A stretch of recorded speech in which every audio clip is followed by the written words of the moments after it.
હિરણ્યકશ્યપ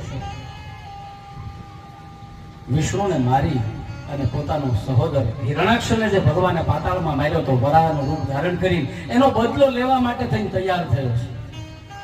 આમ કે છે કે રડાઈ નહીં, આમ પાછો ભગવાનનો વિરોધી છે, પણ એની પત્ની છે ને, એટલે અમે હમણાં કીધું કે શ્રેષ્ઠ મળે ભામીની, એમાં કિંમત વધે છે તમામની. પત્ની જો સારી મળી જાય ને તો આ આખા પરિવાર, આખા કુળને તારી દેશે. ઈ એક નહીં, પાછી ત્રણ કુળને તારે. પોતાનું પિયર, પોતાનું મોસાળ અને જ્યાં પરણીને ગઈ હોય ત્યાં, એ ત્રણ કુળને સારી દીકરી હોય તો તારી દેશે. આજે આ કયાધુ છે એ પોતાનો પતિ છે, એ ભગવાન વિષ્ણુની સાથે વેર લેવા માટે, એને મારવા માટે, તપ કરવા માટે જાય. એટલે પૂછે કે ક્યાં ચાલ્યા? તો કે બ્રહ્માને પ્રસન્ન કરી વરદાન મેળવવા માટે વનમાં જાઉં છું. તો કે શું કામ? તો કે વિષ્ણુને મારવા. ક્યારે આવશો? તો કાંઈ નક્કી નહીં. 10,000 વર્ષ થઈ જાય. કયાધુને ગમ્યું નહીં, પણ હવે જે આવો માથાનો ફરેલો માણસ હોય એને કોણ સમજાવે? જંગલમાં આવીને મંદરાચળ પર્વત એના ઉપર બેસીને તપ કરવાનું શરૂ કર્યું. દેવતાઓને ચિંતા થઈ એટલે ગુરુ બૃહસ્પતિને મોકલ્યા. એક પોપટનો રૂપ લઈ કૃષ્ણ હે જ્યાં આ તપ કરવા બેઠો છે ત્યાં બાજુમાં ઝાડ છે. એ ઝાડની ઉપર જેવો એ આંખો બંધ કરે એટલે આ દેવગુરુ બૃહસ્પતિ પોપટના રૂપમાં આવીને કહે કે નારાયણ નારાયણ નારાયણ નારાયણ નારાયણ. પથ્થરો મારીને પોપટને ઉડાવે. વળી આંખો બંધ કરે, વળી પાછો પોપટ આવે, નારાયણ નારાયણ નારાયણ. ઊભો થઈ ગયો. શુકન સારા નથી. ઘરે આવ્યો પરત. કયા તો વિચારવા લાગી કે તમે તો કહેતા હતા કેટલાય વર્ષો વીતી જશે, ક્યારે આવું કઈ નક્કી નહીં. ના, એકદમ અચાનક પાછા આવ્યા. તો કે અપશુકન થયા. હું અપશુકન થયા? અરે એક પોપટ બેઠો બેઠો ઝાડવા ઉપર બોલતો હતો. શું બોલતો હતો? નારાયણ નારાયણ. શું બોલતો હતો? નારાયણ નારાયણ. શું બોલતો હતો? નારાયણ નારાયણ. 108 વખત નારાયણ નારાયણ बनके शाम सलूना पाई मुझको भी तू अपना ले मन वृंदावन बन जाए मुझ में तू ही बस जाए. પ્રભુનું નામ ઉચ્ચારણ કરાવતા હતા ને ત્યારે કયાધુ છે એના પેટની અંદર બાળક અવતાર લેવા માટે તૈયાર હતું. પોતે સગર્ભા હતા. એટલે એને પણ આ નારાયણ નારાયણ નો જપ સાંભળ્યો. એટલે કહીએ છીએ જ્યારે બહેનો પ્રેગ્નેન્ટ અવસ્થામાં હોય, સગર્ભા હોય, ત્યારે અવશ્ય આપણે ધર્મને લગતા પુસ્તકો વાંચવા. આવી કથા હોય તો અવશ્ય કથામાં જવું. કારણ કે આવનારું બાળક છે ને એને જો આવી કથાઓ પેટમાં સાંભળવા મળશે તો એ જન્મ પછી એના જન્માક્ષર અમારા જેવા કોઈ બ્રાહ્મણને બતાવવા નહીં જવા પડે. પણ મોબાઈલ જોઈને જ એનો જન્મ થયો હોય ને, એ જન્મા પછી ઘોડિયામાં રોહે. જ્યાં સુધી મોબાઈલ નહીં જોઈ ત્યાં સુધી ઈશાનો નહીં. જન્મા પછી એને મોબાઈલ દો તો જ ઈશાનો રહે. કારણ કે પેટમાં હતા ત્યારે તમે નકરું ઈ જ કર્યું સામો.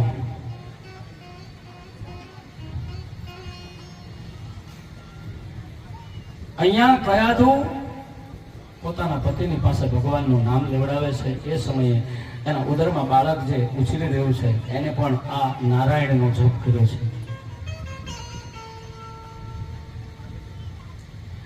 તપ કરવા નીકળ્યો. આ બાજુ ઇન્દ્ર છે એ આવે છે, બધા અસુરોને માર્યા છે, હિરણ્યકશ્યપના પરિવારનો નાશ કર્યો. અને પત્ની કયોધવને જ્યારે એ મારવા જાય ત્યાં આવી નારદ હાથ પકડે કે નહીં હો, સ્ત્રી હત્યા લાગશે. ઇન્દ્રએ કહ્યું પણ આ તો અસુર છે, દૈત્ય છે. તો કે નહીં, એ અસુર છે પણ એના ઉદરમાં જે જન્મી રહ્યો છે, જે બાળક ઉછરી રહ્યું છે એ ભગવાનનો ભક્ત છે. પ્રહલાદ ઉછરી રહ્યો છે. નારદજી ઇન્દ્રને સમજાવે કે બાળક ભલે અસુર હોય પણ પ્રભુનો પ્યારો ભક્ત છે, તું એને છોડી દે. નારદજી કયાધુને પોતાના આશ્રમમાં રાખે છે. ઈચ્છા પ્રસૂતિનું વરદાન આપી દીધું. તું જ્યારે ઈચ્છા કરે ને ત્યારે આ બાળકને જન્મ આપી શકીશ. 100 વર્ષ સુધી પ્રહલાદજી માતાના ઉદરમાં રહ્યા છે. નારદજીએ કયાધુને જ્ઞાનનો ઉપદેશ કર્યો છે અને આ જ્ઞાનનો ઉપદેશ ઉદરમાં રહેલા આ પ્રહલાદજીએ પણ સાંભળ્યો અને એને જ્ઞાન થયું. એમ કળિયુગમાં એ આભમાં યુગેલ ચાંદલો ને જીજાબાઈ ને આવ્યા બાળ રે, જીજાબાઈ ને આવ્યા બાળ, બાળોડા ને માથે ચોડે શિવાજી ને રીંગણું આવે, રણ રણ ડુંગરા ડોલે માતાજી ને મોણ ફૂલાવે.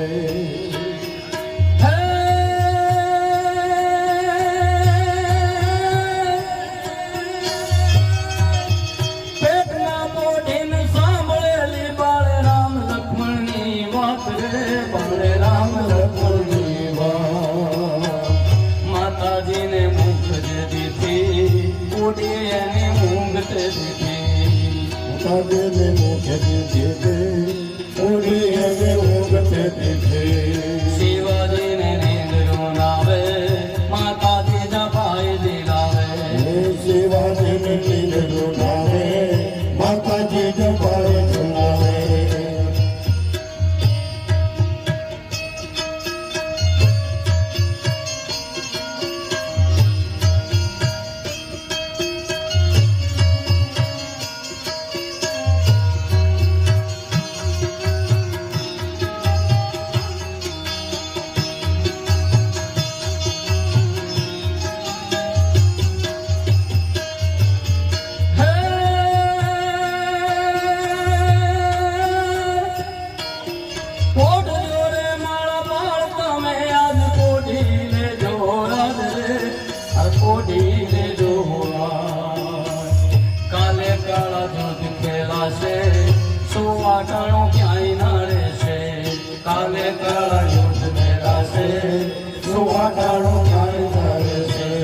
શિવાજીને નીંદરું નાવે માતાજી જપાઈ ઝુલાવે, શિવાજીને નીંદરું નાવે માતાજી જપાઈ સુનાવે.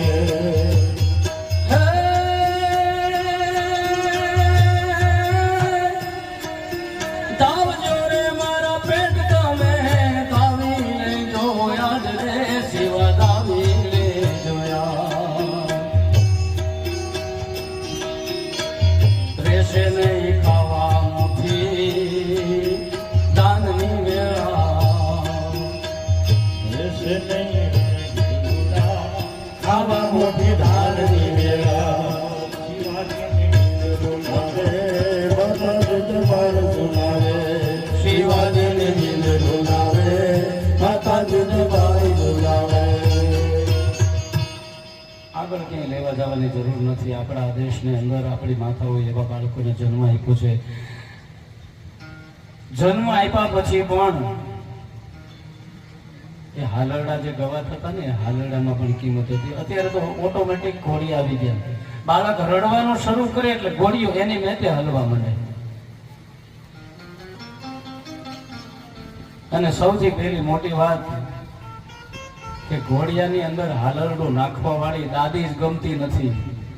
ઘરમાં વૃદ્ધ મા બાપ હોય ને તો એ બાળક છે એની અંદર સંસ્કાર આવે. મા હવારમાં માળા કરવા બેસે, પૂજા કરવા બેસે દાદી, તો એ ગોઠણિયા ભેર ચાલતું બાળક છે ત્યાં જશે, જોશે કે આ ભગવાન છે, દીવો કરે છે, દાદીમાં પૂજા કરે છે. એટલે પુત્રના પારણામાં ને વહુના બારણામાં સંસ્કાર કીધા. એ સંસ્કાર તો આવે પોતાના મા બાપ જો તમારી સાથે હોય તો. પણ હવે એ તો ગમતા નથી. શહેરમાં તો હવે નવું નામ પડ્યું છે, ખબર? કચરો નાખવા માટેનો ડબ્બો હોય ને, ઇંગ્લિશમાં ડસ્ટબિન કહેવાય. છોકરી જોવા માટે છોકરો જાય ત્યારે શરત રાખવામાં આવે કે ડસ્ટબિન તો સાથે નથી રહેવાનું ને. ડસ્ટબિન એટલે મા બાપ. એટલે ધૂળ પડી તારા જીવનમાં, હળા એના થકી તો તું પેદા થયો છો અને એને ડસ્ટબિન કે છો.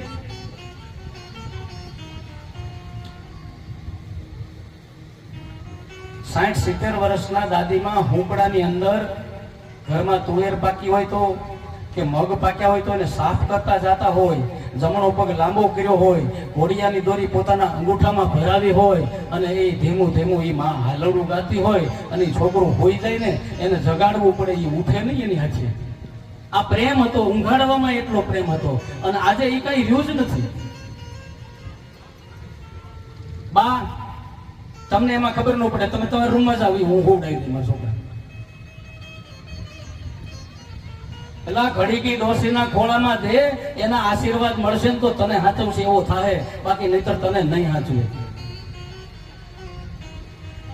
શાસ્ત્રો, કવિઓ, સાહિત્યકારો, કથાકારો, સંતો પોકાર કરી કરીને સમજાવે છે, પણ કળીકાળ છે ને એટલે જે સમજાવે ને એના 10મો ભાગ માત્ર અસર કરે માણસને. નથી અસર કરતો એની પાછળનું કારણ એ છે કે અમે બધું બોલી જાણીએ છીએ પણ આચરણ ક્યાં. મેં કાલ વાત કરી કે છોકરો ગોળ ખાતો હતો ને સાધુ એ બંધ કરાવ્યો, પણ ક્યારે કે સાધુ પોતે ગોળ ખાતા બંધ થયા પછી છોકરાને કીધું કે હવે તું ગોળ ન ખાતો. હું જ્યાં સુધી બીડી પીતો હોય ત્યાં સુધી મારે સમાજને કેમ કેવું કે બીડી ન પીતો.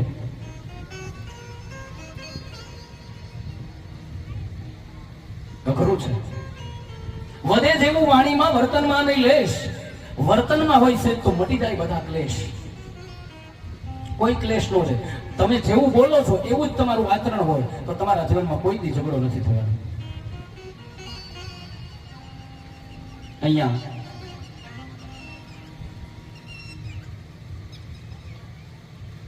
ભગવાનના નામો સ્મરણ કરે છે, બ્રહ્માજીને પ્રસન્ન કરે છે અને બ્રહ્માજી એની સામે આવીને ઉભા રહ્યા એટલે કે છે કે હે દીતિ પુત્ર, હું તારા તપથી પ્રસન્ન થયો છું, માગ. બ્રહ્માજી કે છે એટલે પેલો કે છે હા બસ હું મરું નહીં. બ્રહ્માજી કે જો ભાઈ, મારા હાથે જેનું સર્જન થયું છે એનો નાશ તો થવાનો જ છે, એ મારા હાથની વાત નથી. તું જન્મો છો એટલે તારું મૃત્યુ થશે. અરે જન્મની જે અવતાર લઈને આવે છે એને પણ જો વિદાય લેવી પડતી હોય, રામ અને કૃષ્ણ અવતાર લઈને આવ્યા, જન્મ્યા નથી. અવતાર લઈને ભગવાન આવે છે અને જન્મ માણસનો થાય છે. ઘણા ધર્મો વાળા કે છે કે અમારા ફલાણા આ 200-250 વર્ષ પહેલા જૈન માતા, એ જૈન માતા ને તો એ ભગવાનના ભગત છે, ભગવાન નથી. અને એ પાછા આજ 250 વર્ષ પહેલા એના જન્મેલા છે અને ભગવાન કઈ મારા ને તમારા આદિ અનાદિકાળથી જે છે એને કે છે કે એ બધા એના ગુલામ હતા. એટલે થોડી પડી તમારા જીવનમાં. શિવ છે, શિવ રહેશે અને શિવ હતો. આ કોઈ દી વિશ્વની અંદર શિવ સિવાય કઈ છે જ નહીં. બધું એમાંથી ઉત્પન્ન થાય ને એમાં પાછું સમાઈ જાય. શિવમાંથી બ્રહ્મા વિષ્ણુ મહેશ ઉત્પન્ન થાય, મહાકાળી મહાલક્ષ્મી મા સરસ્વતી એમાંથી ઉત્પન્ન થાય. સરવાળે શિવને ઈચ્છા થાય બધું સંકેલી લો એટલે વળી પાછું એ બધું લિંગમાં સમાઈ જાય. અહીંયા બ્રહ્મા કહે છે કે મરવાનું તો નક્કી છે ને છે, માટે બીજું કઈ માગી લે.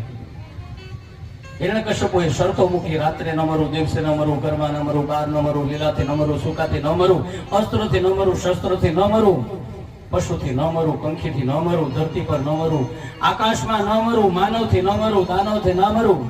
બ્રહ્માજીએ કહ્યું કે જેટલી શરતો મૂકવી એટલી મૂક, મરવું તો પડશે. બ્રહ્માજી તમે સર્જક છો ને, પાછો કે છે તમારા કોઈ સર્જનથી મારું મૃત્યુ ન થાય. તથાસ્તુ, જા દીધું વરદાન. હવે વરદાન મળ્યું, ગર્વ આવ્યો છે. કારણ કે જ્યારે જ્યારે માણસને મોટાઈ મળે એટલે ગર્વ આવી જાય.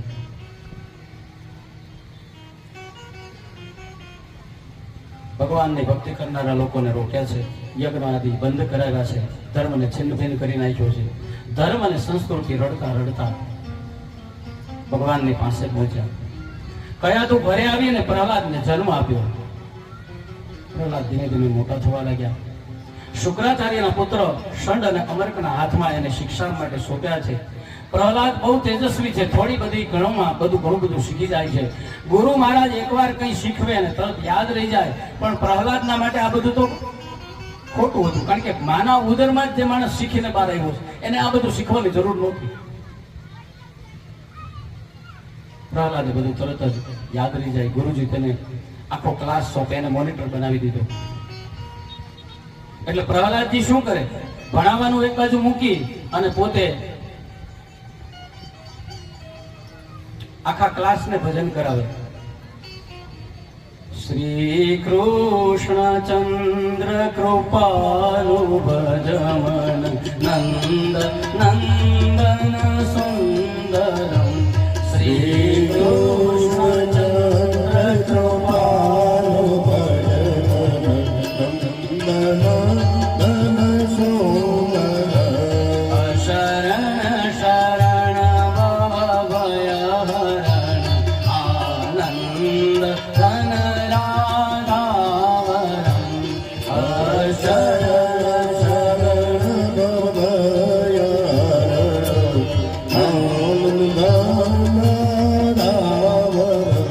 શિરમોર મુકુટ વિચિત્ર મણિમય મકર કુંડલ ધારિણમ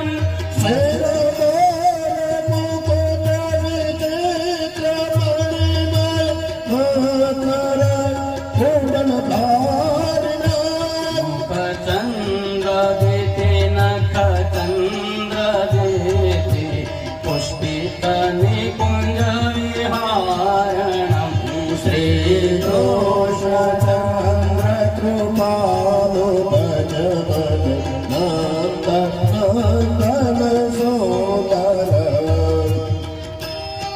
શ્રી કૃષ્ણચંદ્ર કૃપાલો ભજન નંદન નંદન સુંદર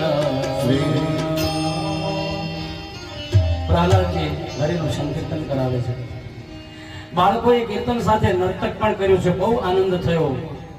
ભાગવત ધર્મનો ઉપદેશ કરે છે. કૌમાર આચરે પ્રાજ્ઞો ધર્માન ભાગવતાનિહ બોલવન્માનુષ્યમ જન્મ તદપ્યાદ્રુવમ અર્કદમ. પ્રહલાદ કહે છે કે ભક્તિ ગઢપણમાં ન થાય, એ તો નાનપણથી જ થાય. પાછલી ઉંમરે સંન્યાસી થવાય. આમ બધાને ભક્તિના રંગે રંગ્યા છે. એક દિવસ હિરણાકશ્યપ પૂછે છે, બેટા શું ભણો છો, શું શીખ્યા? પ્રહલાદ કહે છે, સાંભળો પિતાજી, તત સાધુ મન્યે સુરવર્ય દેહિનામ સદા સમુદ્વિગ્નં ધિયાન સદગ્રહાત હેત્વાત્પાતમગૃહમ અંધકૂપમ વનમગતો યત હરિમાશ્રયે. આજ બાળક પોતાના બાપને સમજાવે છે, પિતાજી આ સંસાર તો અંધારા કુવા જેવો છે, એમાં પડીને આપઘાત કરવા કરતા વનમાં જઈ અને શ્રી હરિને ભજન કરો, શ્રીનું ભગવાનનું ભજન કરશો તો કલ્યાણ થશે. પ્રહલાદ પોતાના પિતાને કહે છે કે તમે તપ કરવા વનમાં ગયા તો ખરા, પણ પાછા શા માટે આવ્યા? પાછા થવાની ઉંમરે પાછા આવવાની જરૂર નહોતી, પણ વનમાં પાછા થઈ જવાની જરૂર હતી, હરિનું નામ સંકીર્તન કરતા કરતા.